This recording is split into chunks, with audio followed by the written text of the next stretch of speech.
एक दंपत्ति ने चोरी छिपे अपना टेस्ट करवाया, लेकिन जब टेस्ट की रिपोर्ट आई तो घर में खुशियां मनाई जा रही थी। क्यों? क्योंकि घर में जुड़वा बच्चे आने वाले थे, जिसमें से एक था लड़का लेकिन दूसरी लड़की थी। क्या आपको पता है कि इस खुशी के मौके पर घर में सबसे ज्यादा खुश कौन था और कौन किसे सबसे ज्यादा दुआएं दे रहा था? ध्यान से सुनिएगा। इस खुशी के मौके पर सबसे ज्यादा खुश थी वो लड़की जो कोख में पल रही थी, और वो कोख में अपने साथ पलने वाले भाई को सबसे ज्यादा दुआएं दे रही थी, क्योंकि वो कह रही थी कि शायद तेरी वजह से अब मैं ये दुनिया देख पाऊंगी, अदरवाइज ये लोग मुझे कोख में ही मार डालते। गाइस, एक कटाक्ष है उन लोगों पर जो कि लड़कियों को बोझ समझते हैं, और मेरे ख्याल से वो दुनिया के सबसे ज्यादा बदनसीब लोग हैं। आपका इसके बारे में क्या ख्याल है? चैट सेक्शन में जरूर लिखिए। लोगों को टैटू बनवाना बड़ा अच्छा लगता है, लेकिन अगर आप अपनी बॉडी पे टैटू बनवा रहे हो तो पहले इस वीडियो को ध्यान से देख लेना, क्योंकि अगर आपकी बॉडी पे टैटू होगा तो आप इंडिया में बहुत सारी हाई लेवल गवर्नमेंट जॉब्स और बहुत सारी सिविल सर्विसेज में अप्लाई नहीं कर सकते हो। कौन कौन सी है वो सिविल सर्विसेज और जॉब्स, मैं आपको बताता हूं। वो है IAS, IPS, IFS, IRS, और इसके अलावा अगर आप सेना को ज्वाइन करना चाहते हो तो भी उसमें अड़चन आएगी। जैसे कि आप लोग भारतीय रक्षा सेना में अप्लाई नहीं कर सकते, नौसेना में, सेना में, वायुसेना में, कहीं भी अगर आपके बॉडी पे टैटू है तो आप लोग उन जॉब्स में अप्लाई नहीं कर सकते। So be careful about that guys. जितना साथ एक इंसान दूसरे इंसान का नहीं निभाता, उससे ज्यादा तो ये बेजुबान जानवर एक इंसान का साथ निभा देते हैं। कैसे? जरा इस पिक्चर को ध्यान से देखिए।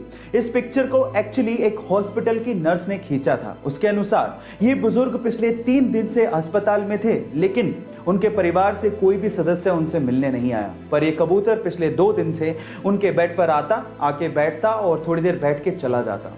बाद में पता लगा कि बुजुर्ग अस्पताल के पास वाले पार्क में इस कबूतर को दाना डाला करते थे। गाइस, क्या आपको भी लगता है कि ये बेजुबान जानवर आपके द्वारा किए गए अच्छे कामों का कर्ज बड़े अच्छे से निभाते हैं? चैट सेक्शन में जरूर लिखिएगा। वो हरियाणा में एक सरकारी कर्मचारी था। उसके बाद उसने रिटायरमेंट लिया, लेकिन रिटायरमेंट के बाद उसकी जिंदगी पूरी तरह से बदल गई। वो डिप्रेशन का शिकार रहने लगा।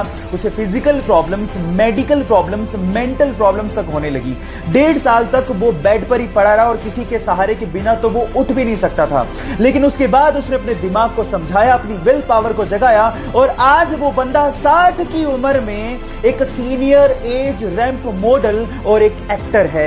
Yes guys, I am talking about Dinesh Mohan. Guys, यहां सीखने लायक बात यह है कि अगर आप कुछ भी जिंदगी में नया करना चाहते हो तो age is just a number. उम्र की रखिया, स्पिरिट होनी चाहिए। जब आप छोटे बच्चे थे तो आप क्या करते थे? चलो छोड़ो, इस बच्चे की सुनो। जब 1 साल का था तब से वो ब्रूस ली की मूवीज देख रहा है। अपनी टाइमिंग ब्रूस ली के जैसा करने के लिए उसने ब्रूस ली की सारी मूवीज चार्ट डाली, और 4 साल की उम्र तक आते आते उसने ब्रूस ली के सारे स्टंट सीख लिए। और आज वो लड़का अपने अंगूठे पे पुशअप करता है, अपने हाथ की एक उंगली पे प्रेसअप करता है, अपनी मुट्ठियों पे चलता है और ब्रूस ली के जैसे सारे किकिंग स्टाइल करता है। और आज गाइस वो लड़का इंस्टाग्राम, फेसबुक, यूट्यूब पे छाया हुआ है। यस गाइस, उसका नाम है रेवसे इमाई, जिसे आज लोग छोटा ब्रूस ली भी कहते हैं। वो तो अपने डेडिकेशन के बलबूते पर अपने आइडियल के जैसा बन गया। आप किसके जैसा बनना चाहते हैं? चैट सेक्शन में लिखना मत भूलिएगा। जब 1965 में पाकिस्तान ने भारत के खिलाफ जंग शुरू कर दी तो तब के प्रधानमंत्री श्री लाल बहादुर शास्त्री जी ने सेना के हाथ खोलते हुए कहा कि तुम ईंट का जवाब पत्थर से दो। लेकिन इस बात से नाराज होकर अमेरिका ने भारत को धमकी देना शुरू कर दिया और कहा कि अगर भारत ने जंग बंद नहीं की तो अमेरिका से आने वाला गेहूं भारत को नहीं दिया जाएगा, वो बंद कर दिया जाएगा। इस बात से लाल बहादुर शास्त्री जी ने सबसे पहले अपने रसोइये को कहा कि तुम अब से सिर्फ एक ही वक्त का खाना बनाओगे, और उसके बाद देशवासियों से अपील की कि वो अब एक ही वक्त का खाना खाएं, क्योंकि हम लोग एक वक्त का खाना खा लेंगे लेकिन यूएस की धमकियों के आगे झुकेंगे नहीं। हरित क्रांति उसके बाद उन्होंने देश में शुरू की। जय जवान जय किसान का नारा देने वाले इस भारत के सपूत लाल बहादुर शास्त्री जी को मेरा सलाम। आपके प्यार की हद कितनी है? आंसर देने से पहले कहानी जरूर सुन लेना। यह बात 1970 की, जब स्वीडन से एक टूरिस्ट से एक इंडियन आर्टिस्ट को पहली नजर में प्यार हो गया। उसके बाद वो एक दूसरे को डेट करने लगे और फिर शादी हो गई। लेकिन कुछ कारणों की वजह से उस लड़की को वापस अपने देश लौटना पड़ा। लेकिन उस लड़के ने कहा था कि हम लोग एक दिन फिर से मिलेंगे।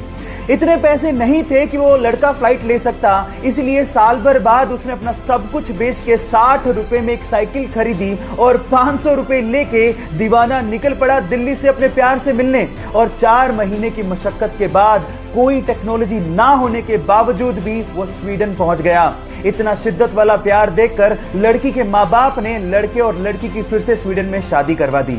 है ना जुनूनी बात? आपके प्यार में कितना जुनून है, चैट सेक्शन में लिखने मत भूलिएगा।